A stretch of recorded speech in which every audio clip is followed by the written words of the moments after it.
You're listening to the World's Team Podcast. It's not just America's team, Cowboys Nation. It's the world's team. Now, here are your hosts, Paul Stewart and Mike Poland. How about them Cowboys?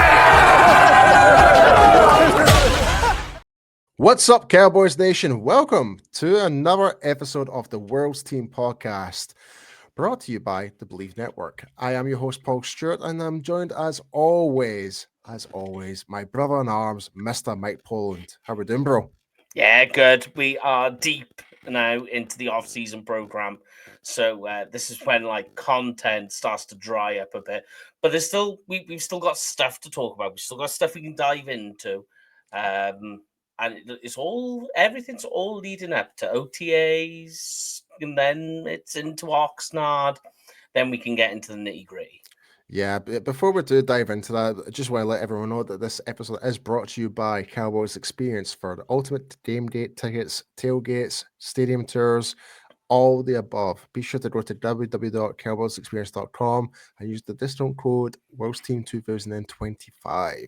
So be sure to go and check them out, folks. They will do you an absolute service and make sure your first ever Cowboys game, wherever you're going there for your first ever game, it'll be a memory you won't forget. But yeah, folks, so a lot is kind of happening with the Cowboys in terms of more in the social media aspect when it comes to wide receivers right now. Yeah, I mean, we've seen it a lot of, and it's not just Cowboys media; it's just general NFL media types all putting their 2 cents in about where do you have this guy ranked. PFF are doing their rankings, and it's all of this coming out. One that's really done the cycle at the moment, if you like, heavily, is not wide receiver as in wide receiver one rankings, but tandems, Paul. So where is the league in a wide receiver 1 and 2 position? Cowboys recently acquired Pickens. That raises the standard, the rankings slightly. For me, I feel, and I know, I've seen somewhere that they're saying that Lamb Pickens are the best wide receiver tandem in the NFL. And I'm like, well, that's a little premature. We haven't seen them play together completely Exactly. yet. Yeah. Till we've got them up against an NFL defense, you don't know. On paper, projectedly, I feel this pairing is a top 5 wide receiver tandem. Easily. Yeah. But I'm so glad that you mentioned that. And I totally agree what you're saying, Mike. We don't know exactly till we see them on the field. Yeah. But this is where I have a problem based on our logic is very it's reasonable logic. We don't want to jump to the conclusions. We get that. Yeah. But I'm looking at PFF right now. And they have actually put up their list of duels on wide receiver rankings. And the 2 that pop up to my name, and this is done by Trevor Schemer from PFF. Trevor Sycamore, yeah. He's an NFL scout, yeah. I can agree with a lot of them. They're in the list, but there's no CeeDee Lamb and George Pickens there. But Mike, they've got Puka Nacua and Davante Adams, and also Terry McLaurin and Deebo Samuel, who have not also played together. This is their first season together. So somehow, make that sense to me, Mike, because I'm okay, that so you're willing to not mention Lamb and Pickens, who are probably the most dynamic pairing, on paper. But yeah, you've got an aging Davante Adams with Puka Nacua, who is actually just coming off injury. Then you've got Deebo Samuel and Terry McLaurin, which does sound like a pure nasty duo. But if you're going to put them on the list, then why is Pickens and Lamb not on the list? Yeah. Somehow, someone make that sense to me, really. Yeah, no, I know what you're saying. That if your philosophy or ethos on something is these are my standards, then it should apply to all. Yeah, I agree. Exactly. Even with McLaurin and Samuel, you look at that and you say, okay, as a prime, you think Scary Terry in his prime, people sound wow, but they're not. They're both like Samuel's definitely had a lot of tread come off those tires. 49ers absolutely used and abused him in many different ways. I mean, that's fine, whatever, use a player up and then ship the bomb. That's what the idea is all about. But McLaurin as well, you go, there is something there. He's still that guy, but there's been down years. You can blame it on the quarterback, etc., all the rest of it. I think the top 4 are solidified. You can't really change my mind on those. Once you get between 5 and 8, the Cowboys are definitely in there. Oh, 100%. Like, yeah, I'll mention the names and the teams respectively. So, AJ Brown, Devontae Smith for the Eagles. Okay, agree. Fair enough. Top five, Like, yeah. Jamar Chase and T. Higgins for the Bengals. Agreed. Top Totally. 5. Yep. St. Brown and Jameson Williams for the Lions. Again, I agree. Tariq Hill and Jalen Waddle for the Dolphins. Okay, yeah. Not like they could be in the trust of being in the top 5. Then you've got Mike Evans, Chris Godwin, who have been, I would say, probably the most consistent tandem. Yeah. Okay. Like, if you were to put, they've got the best record historically. Oh, 100%. Yeah. There's no question about that. Yeah. But then obviously the Puka Nacua Davante Adams gets added in there, but they've got it down as rated number 4, which I'm like, okay, that makes no sense. Like Adams with his history with like what he did in Oakland and going to the Jets, didn't really produce, and him going to the Rams where they're kind of on the aging side as well, and Nacua being injured. It's like, how is that justified as top 4? Someone explain that to me. Like, just I am failing to see that. If we're using that logic, then if that's the case, then CeeDee Lamb and Pickens should be at least number 2 in that matter. If that's the case, based on like if we're going based on projections and based on player ability, then yeah. But then you've got Terry, like we mentioned, Terry McLaurin and Deebo Samuel. They've got them down as at 7. So I'm struggling to really like get what PFF have just released. I really am. Like, and I'm seeing like Eagles fans just trolling us right now, regardless of bittersweet that Cowboys are not mentioned. I'm like, well, it's a fair point. It's a fair point, but I'm still holding this to my chest. Like, I don't want to put any projections across. We haven't seen these guys on the field, but if you're going to do that for them, then why is the Cowboys not being included into that list? And surely, based on playability, using the clock, and youth, that's the most important one. Pickens is still young. CeeDee Lamb's still young. Adams is 26. CeeDee Lamb's only 26. Adams is what, 30? 31? He's going to be over 30. Yeah, hold on. Like, find out now. Like, and Deebo, he's like coming up to he'll be coming up to his 30s also, I believe. So, like, someone kind of make that sense. I can't fathom that. Like, he's 32. He'll be 33 halfway through the season. Makes no sense. He's born on Christmas Eve. Oh, jeez. Well, Merry Christmas. Yeah. So, but I mean, yeah, you talk about that. Like, even if you stick with that theory of age, youth, because it's a young man's game, I totally agree. Look at, and I'm not going to, you're not going to find me dissing Mike Evans, especially being Texas. Oh, absolutely not. Like Texas A&M as well, Like, well, personally for me, like if there was any player outside of the Cowboys that I really like, is Mike Evans. He's been so consistent for his whole career. Yeah. Like, and even coming out of continually college, evolved. Oh, absolutely. It doesn't matter who the quarterback is, if it's Tom Brady or it was Jameis Winston and even Baker Mayfield. He's still producing on the field. He is a great football player, and I gotta give it to him. He has been nothing but exceptional. Like, and I still don't like, and this is probably the fantasy football talking to me right now, but for some reason, he's still kind of deemed as like not as a top pick in fantasy football terms, but you always are guaranteed your 10 plus points at least a game in fantasy football. Yeah, I know what you're saying with Mike Evans. I've always liked him, but I mean, I've got a Texas A&M flag down here with his. Oh, I shouldn't say that. It may have his signature on it. It may not. Oh, I'm not going to hold that against you. I mean, I'm still kind of like twirling between different college teams. Like, obviously, I've got a big soft spot for the smaller college teams like North Texas, Mean Green. Like, and I've got I need to give a big thank you to our good friend Cal Yeomans for getting me tickets to that for that game against East Carolina last year. So big thank you for him and that. I had a great time at that game. But yeah. But speaking on the conversation of wide receiver, so obviously we have acquired George Pickens. It's great. We're seeing him bonding well with Dak Prescott already, bonding with CeeDee Lamb, going to like public events, going to baseball games, etc. Like, and one thing I love what CeeDee Lamb says is like, it's like we're not 1A or 1B, we're both ones. I was like, yeah, oh, I like that. I like that a lot. But I think that a really interesting thing as well is just like, even from the media standpoint, Pickens is willing to move forward, start fresh, and not try and like deviate by going back and talk about what happened in Pittsburgh.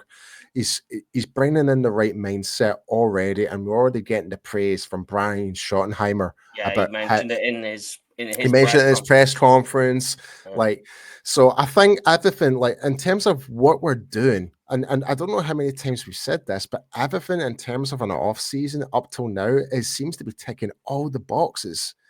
I think the only thing that remains to be seen is actually seeing everything in action. That's it. Yeah. And like we talk about the rankings, and you say like we don't know. I think once Oxnard kicks in, Yeah. and it's not just about CeeDee Lamb and George Pickens, because we kind of know what they are in terms of their skill sets, but we don't know how Pickens kind of gets infused with the whole offense. That's what we need to see, the chemistry. Yeah. But really, what I think that makes everything so interesting now going into training camp with Pickens and Lamb is everything that filters off behind them. Like it's like as if you've got CeeDee Lamb, who's the pond, and then Pickens is the pebble that you throw in, and then there's just this ripple effect that happens behind it all. And it's just like, what happens now? Because everyone was fans of Ryan Flournoy. Everybody wanted Jalen Tolbert to step up. Everybody says Kevontae Turpin has got something to offer. Now all of a sudden it's like all this has just changed in just one skip, in one heartbeat. Everything is what happens behind them. I totally agree with you. And not to mention, also, we can't forget about Jonathan Mingo as well. Like, exactly.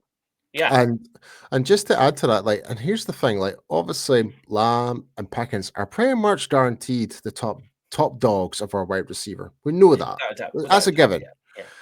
And now brings into the conversation, what are we going to do with technically, well, on paper it would be wide receiver 2 or 3, but like it doesn't matter. But basically, the third receiver, the third receiver behind Lamb and Pickens, pretty much. Yeah.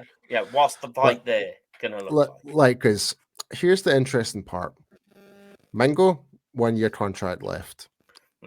Last year contract for Tolbert.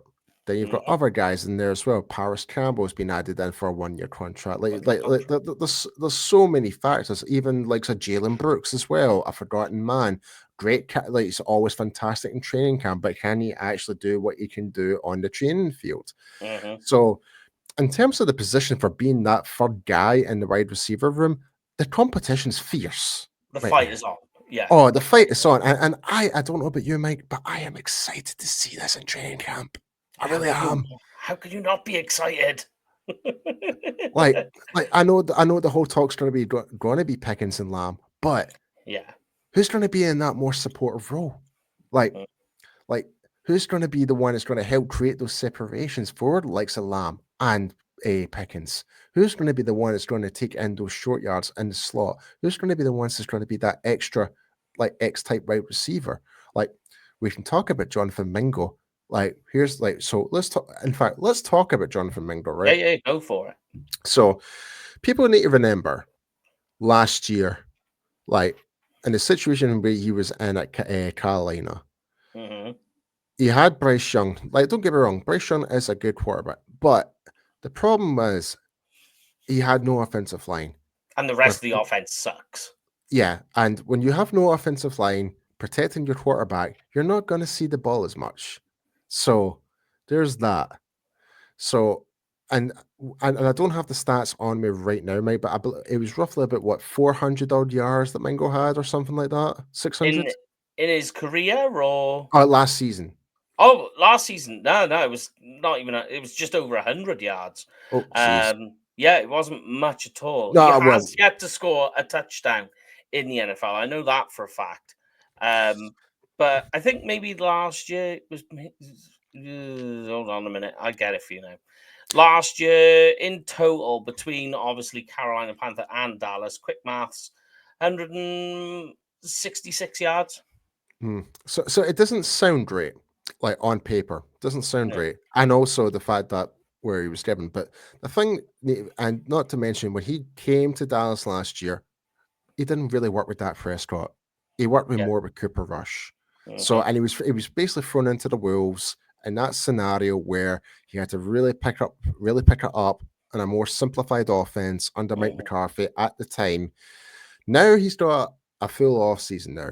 He's working more closely with Dak. He has a training camp. He has a training camp ahead of that now. So, and now leads to the question: is this going to be a 4th round draft pick?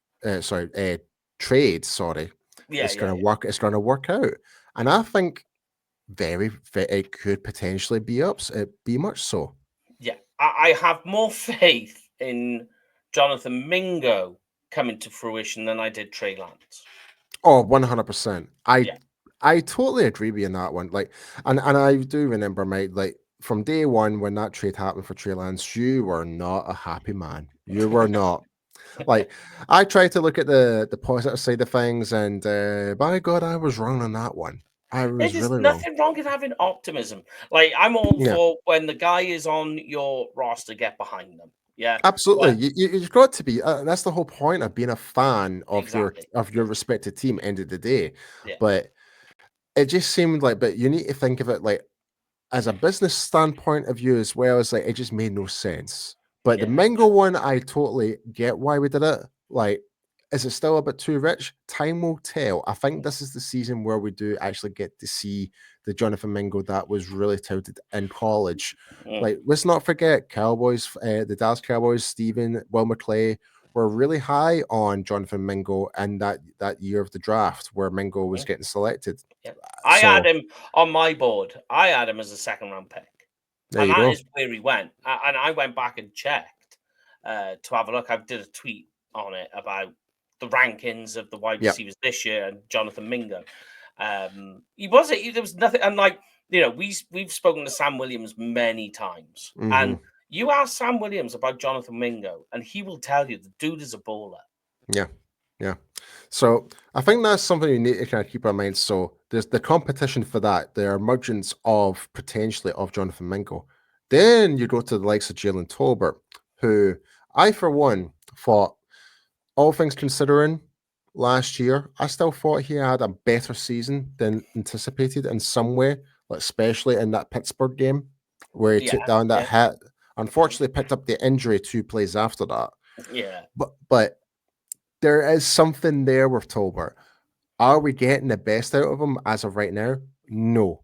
But is he potentially to get to that point? Yes. Now, the fact that he's in his last year of his contract.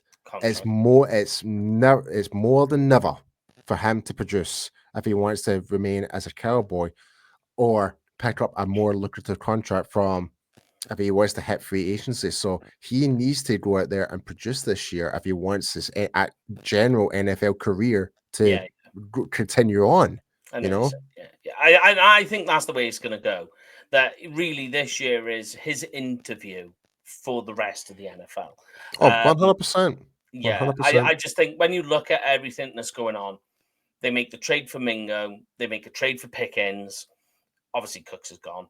You've just signed Devontae Turpin, albeit to a 3-year deal. Yeah. So and I mean, I know Turpin is a special teamer, which is really what you've employed, or you're employing him as of from now.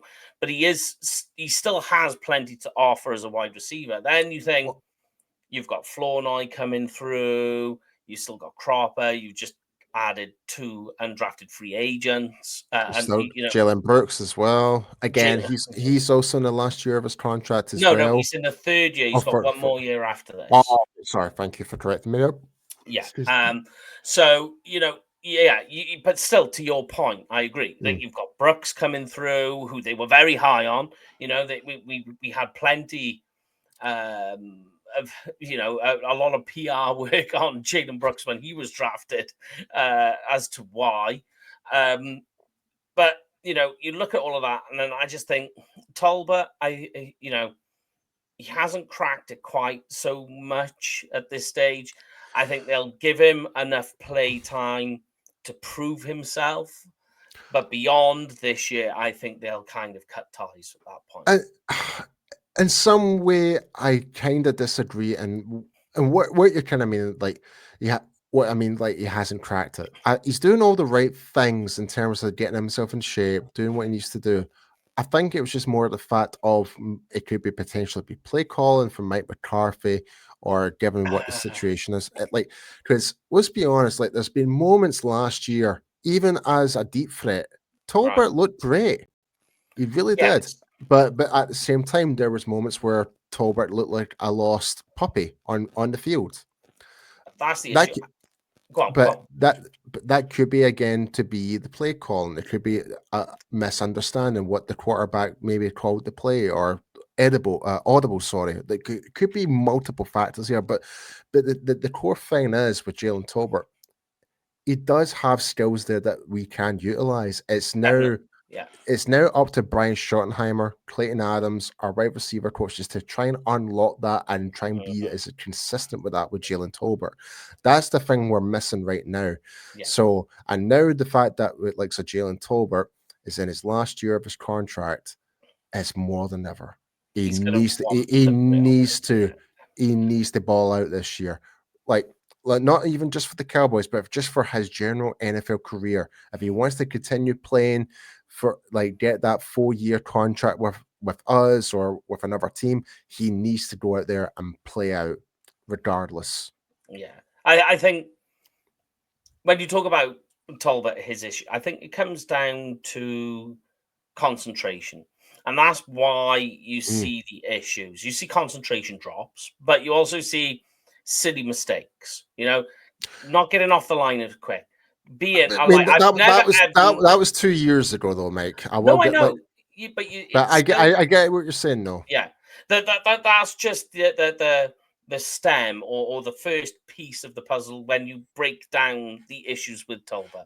That I've never seen a wide receiver play offside. It's wild to see.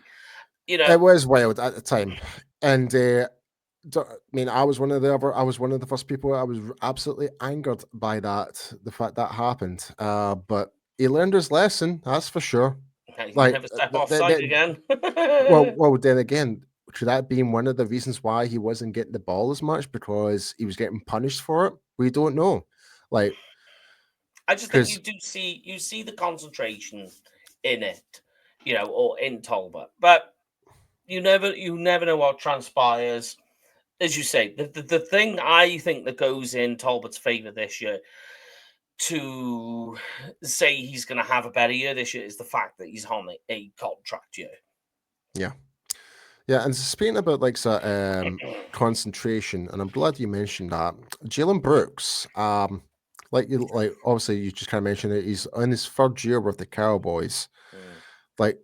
He's had a fair moment of concentration lapses during the game where one led to interception, pick, a fumble catch, led to a pick 6. Mm-hmm.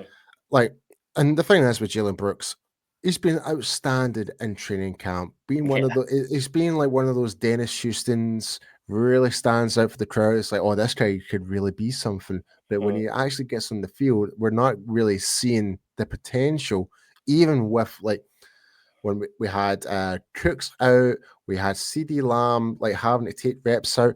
No one was able to say next man up and actually, okay, show me what you got. Brooks didn't elevate himself to do that, unfortunately. I mean, you just look at the ratio here, that he gets 30 targets thrown at him, barely makes it over 10 receptions off those targets. 33% success rate. It's not a good statistic, unfortunately.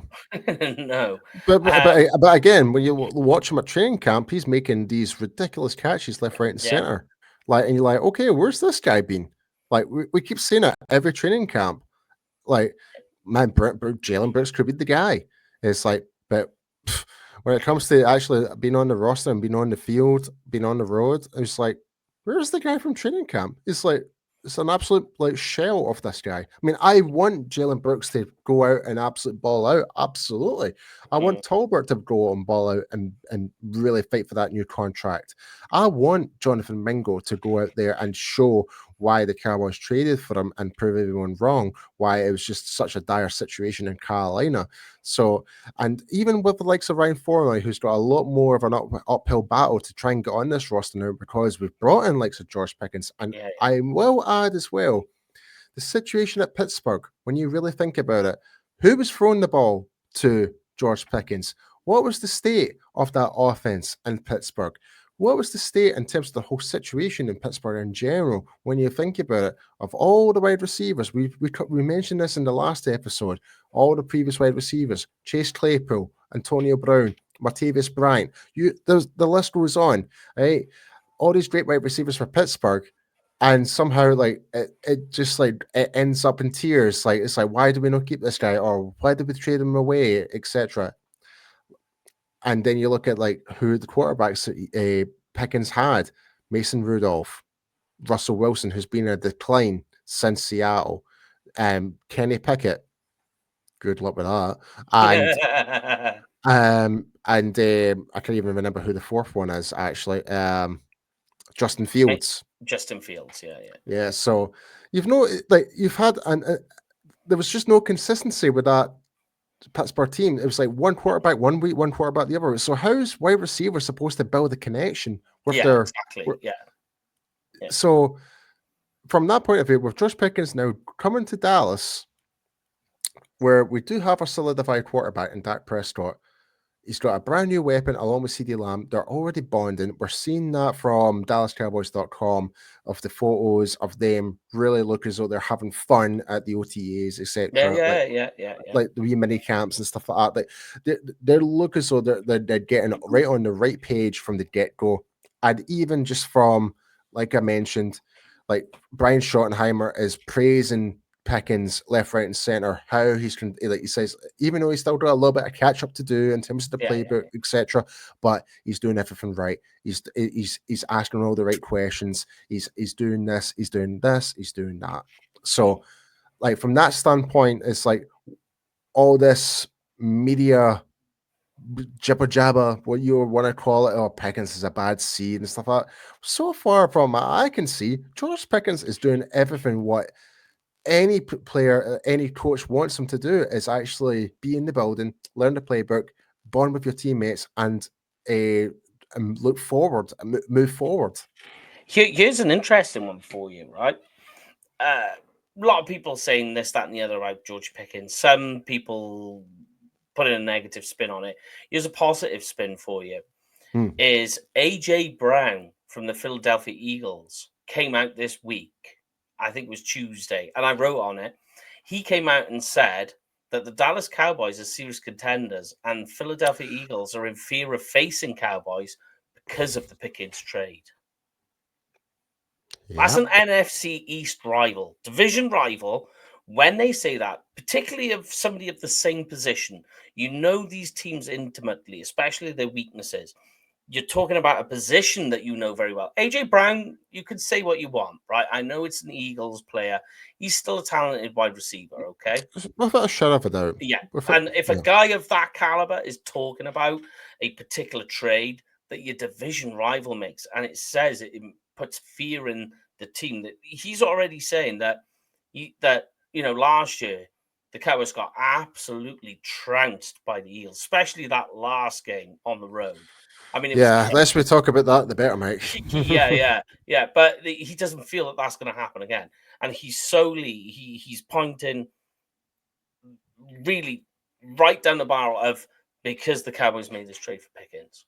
That And was the that's reason why. and we're seeing that from multiple teams as well. It's like on face value is like, oh, why did the Cowboys do that? Then when they really break it down and really see what George Pickens can actually bring to the table, it's like, okay, this is very interesting. And this kind of goes back to the point where I am a wee bit baffled by PFF. Yeah. With their ratings, if they're given Puka Nacua and Davante Adams top 4 position, it's like, okay, it's a little bit of disservice here. Then why are you not giving Pickens and CeeDee Lamb the due diligence and I a little agree. bit? You know what I mean? It's a bit. Keep the standards the same. Aye, that's all we're asking. It's like if you're going to do that, then respectfully do that for the rest. Because there's no way. Like I'm sorry, I might be playing favoritism here, but there's just I agree. I'm sorry, but there's just no way Puka Nacua and an aging Davante Adams is better than CeeDee Lamb and George Pickens on paper. There's no chance of that. And don't forget, like last year, of all the wide receivers, people keep saying, "Oh, Nakua's numbers are insane." Don't forget, he's getting on that Rams offense. If I remember rightly, it was something like, is it 49? It may have been of the target share, which is the most in the NFL by a long way too. CeeDee Lamb was something like, I think it was like 25% of the target share, which you go, okay. But if you're getting that many targets, no wonder you're putting up big numbers. Targets make prizes. Yeah, that's it. And same McLaurin Deebo Samuel. Again, same scenario. Like the fact is, it's like these two guys are actually these two selections on this list by PFF. Again, these guys are paired up for the first time in their careers together. Like Nacua and Adams, they've never played together before that. McLaurin and Samuel, they've never been paired together before that. So again, just goes back to my point. PFF, if you're going to do something, make sure you're doing it for every single team and put a proper rating up. Because I'm even looking at the comments and stuff like that, like on the tweets and stuff like that, it's like PFF is so insidious. It's like, okay, well, but here's a good one actually. What about Justin Jefferson and Jordan Addison? That's for the Vikings. Yeah, that's how have they been missed out? Yeah, that baffles me. Addison is so underrated. Very underrated. He's overlooked so many times. Yeah, it's just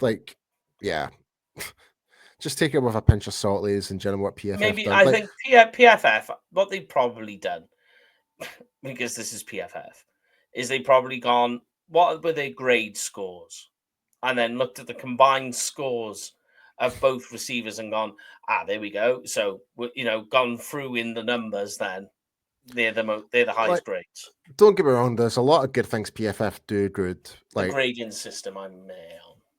Yeah, in terms of when it comes to the overall, you can check to see, for me, check the statistics in terms of offensive line, in terms of I think they've got that nailed down to an absolute T. Because I can fully agree. From what I've watched in terms of games, I was like, okay, I can see why they graded it that. That makes perfect sense. The pass blocking, rating, etc., success rate, So I like it for the more intricate statistics. You can talk about that as well, but get sacks given, all that type of stuff. I like that. That's really what I'm there for. How many first down, all the rest of it, drops and all the rest of it. Mm-hmm. They've got that down, but the grading, I always ignore. I'm not even entertaining this. Yeah, folks. But let us know on the comments on YouTube what you think. In terms of our, just in general, about the wide receivers for the Cowboys. Are you excited for the upcoming competition for potentially that third wide receiver spot? Who do you think is going to be that guy? Do you think it's Mingo, Tolbert? Do you think we're going to re-sign some of these guys? We would love to hear your thoughts. But I guess in other news, Mike, actually there is no other news. Really. But we'll save it for the next episode because something may come to light with it. No, Chris, what I mean by that is there's been no update in regards to Oh, Micah I see. Parsons. Yeah, That's where I was going with that one, Mike. I'm with you. Very clever. See. Yeah, well, I mean, the reports have come through that Jerry Jones even publicly came out and has said him and Micah haven't spoken for nearly 5 weeks now. And you're like, Yeah. well, if this is contract negotiations, woof, that's a lifetime. Right. I Yeah. mean, So, you could go two ways with it, really, can't you? I mean, go for it. well, for me, I've got my mind where I can see what is happening right now. Jerry did say there's still moves to happen.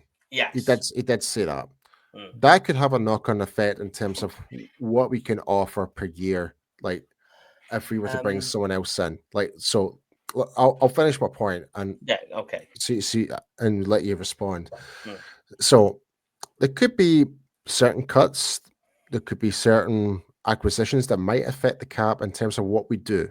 There you go. And that might affect in terms of what we're going to offer to Micah Parsons. So I don't expect anything to happen now, even though we're crying for Parsons to get re-signed right now, but it might actually have a more knock-on effect years down the line. So I think what Jerry and Stephen are trying to do is trying to future-proof anything to happen in the future, more so it doesn't like diminish their cap in that way. I'm just trying to think from maybe that kind of business point of view where that could happen. But if Jerry feels relaxed, it's going to get done, then I have no like worries really. Because let's be honest, this year Jerry has done exactly what he says he's going to do this year in terms of he's going to do this, he's going to do trades, like. And it has been really refreshing from what Jerry and Stephen and even Will McClay have done this year. He's gone Like, all in. yeah, like, yeah, like it's just the all in we've been waiting for now. Yeah. I don't get me wrong, like we've got a rookie head coach and stuff like that, but damn, you know. Yeah. In terms of like what you're saying, I wonder if maybe it's not so much of a cap thing, but it's more of a time element that the time is taken up because I agree. They're probably looking or entertaining other ideas on how they can improve the roster. If Yes. that's the case, their time is taken away from Micah. They haven't got time right now. Micah, as far as they're concerned, is in He's their a leader. mind. He's leader. Even Schottenheimer even stated it's like Micah is one of the leaders of this football team, Yeah. and based on like just by like overviewing what the conversations have been with Schottenheimer and his press conferences, Parsons is going to be here for a long time. That seems to be the general consensus, and I want Parsons to stay. You want Parsons to stay. All of Cowboys Nation wants Parsons to stay because and what Schottenheimer is trying to do is obviously rebuild this culture within the football team, and Parsons is instrumental to that. You're not going to just do that with him being on his last year of his contract. No. You're not going to just do that. Like, you need to be him here for a longer term period of like to be part of this team if he wants to be established as the proper leader. Like what we did with just that Prescott last year, got him to a new contract. CeeDee Lamb, new contract last year. So it would make no sense when you've got your main star defensive player on the last year of his contract and you still expect him to be a leader, but oh yeah, next year, gone. Bye-bye. See you later. No, you're planning to keep him here for a long, extended period of time. He's here for the long run. And Parsons wants to stay. He wants to be a Cowboy. He wants to bring a Super Bowl to the Dallas Cowboys. Jerry knows that. Steven knows that. I think it's just kind of goes back to my point. I think it's more so that just try to think of what other options there is to help improve this roster before they make the big move on Micah. And not to mention as well, I think they're doing. I'm with you. But I think they think Micah's here for the long haul. They'll deal with him. He's here anyway this season. They'll get to him. I reckon at Oxnard. And I think this is a tell and tell as well. If they're that relaxed about it, then obviously there's a massive trust between Parsons and Jerry. And that if they're that relaxed about it, there's no rush about it. They trust each other. It's going to get done. Yeah. It's going to get done. So, because I'm not particularly worried about it. I'll be more worried about it when we get into the season. Like the whole Randy Gregory situation thing. Yeah, but here's and this is the difference though. Could you really trust Randy Gregory? Obviously not. Obviously not, because of his history, substance abuse, suspensions, etc. There was a trust element behind that. So were you willing to give him all that money and not always guarantee him to see him on the field? No. Whereas Parsons, he wants to be on the field. He wants to be the dog. He wants to be the big alpha of that defense. It's like it's all the call signs of what a leader should be. Why not? Give me a reason why not to pay him. Yeah, I agree. I'm with you, bro. I'm with you. Yeah. On that, I don't think there's anything more or that you can say about my guy. I think it gets done. The only time I'll panic is we get into past the first quarter of the regular season. He's not signed a contract. I'd be like, ooh, what's going on here? I think it'll be done. Maybe. Well, here's my Oxnard's my prediction. I would say maybe week 2 into training camp at most. Yeah. Like, I think it's like, see where Mike is at in terms of how he's bringing the team together. Like, obviously, I still think it's going to happen, but I think it's just more so. It's more how the defense in general is acting up. Like before, like if they need to assess if they do need to bring someone else in to camp. Yeah. So I think more specifically. Well, because of Trayvon Diggs. Yeah. Like, and time will tell with Siobhan Ravel. Yeah. Like if when he gets cleared, I am relishing that prospect for Siobhan Ravel. Honestly, that like. Yeah. No, I'm with you. I love Ravel. I really do, mate. Like what he did at East Carolina when he was fit, obviously.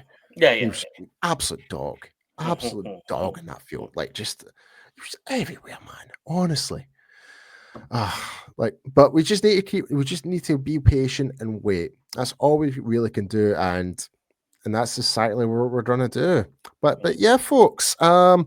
I think we'll call that an end for this week's episode. But be sure to go and check us out on all of our social platforms: YouTube, Spotify, Apple Music, Apple Podcasts, X, you name it, Instagram. And but before we do go, Mike, please take. I can't even speak now because right now as we're recording, it's almost midnight our time, roughly. But Mike, please. Oh my God, I'm doing it again. I got you. Yeah, you can find me on Twitter or X at Kenfig Cowboy. That's Kenfig with a K, Cowboy with a K. And you, Mr. P. I am P2 on X and Instagram. I had to really slow down what I had to say there because my mouth is just running rapidly right now. We're hanging on our chin structure. Yeah. We're literally surviving on caffeine and just sugar. Yeah, pretty much. But yeah, folks, be sure to go and hit that like and subscribe button. And like as always here on the World's Team, it's not just America's team. It is the World's Team. We'll see you guys next time. Have a good one, folks. That's a wrap on the World's Team Podcast. Smash that like button and hit subscribe, Cowboys Nation. This ain't just America's team, it's your team. Touchdown! It's the World's Team, only on Believe, where real fans live. How about them Cowboys?